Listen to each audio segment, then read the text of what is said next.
Hey boys and girls, it's Pastor Gabriel here with a special guest. Charlotte, you say hello? Hello. We are loving the kids' story time. We are spending 14 days reading through the Jesus Storybook Bible together, 10 a.m., so we're glad you're here, and we're preparing our hearts for Easter.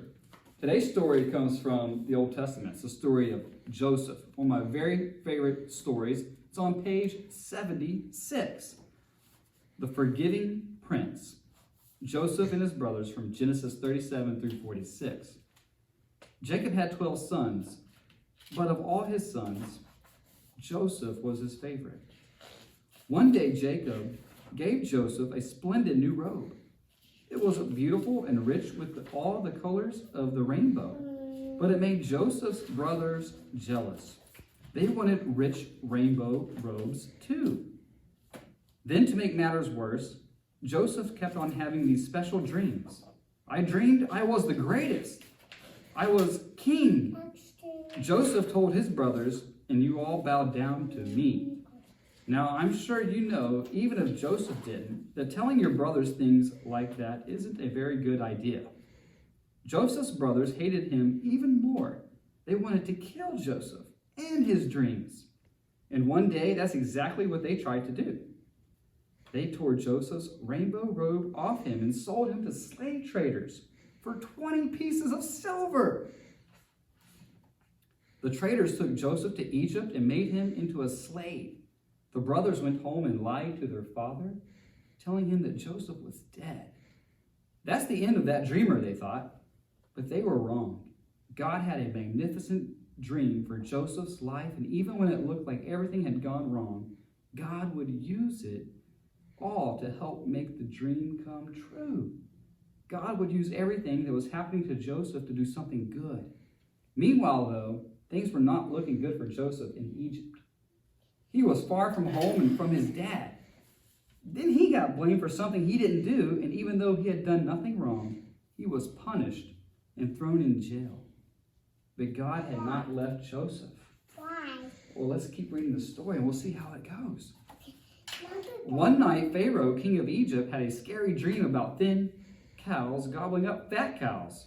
What on earth did that mean? He didn't know, but Joseph was a dream expert, so Pharaoh sent for him. It means a famine is coming, Joseph explained. There won't be enough food. Pharaoh was so pleased by Joseph's skill that he immediately took Joseph out of jail and made him a prince. Now back home, Joseph's brothers had run out of food, and everyone was hungry. God's special family was in danger. If they didn't get food soon, they would starve to death. So Joseph's brothers traveled to Egypt to buy food. They came and knelt before the new prince. His brothers didn't know that the prince was Joseph, but Joseph knew who they were. Joseph's dream, the one about his brothers coming to bow down to him, was coming true. It's me, Joseph cried. When they saw it was Joseph, his brothers were afraid. They had wronged Joseph. They had sinned, and they knew it. Now Joseph would certainly punish them. But Joseph looked at his brothers, and his eyes filled with tears. Even though his brothers had hurt him and hated him and wanted him dead, in spite of everything, he couldn't stop loving them.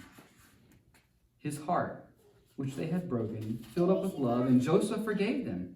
Joseph threw his arms around them. Don't be afraid, he said. Behind what you were doing, underneath everything that was happening, God was doing something good. God was making everything right again.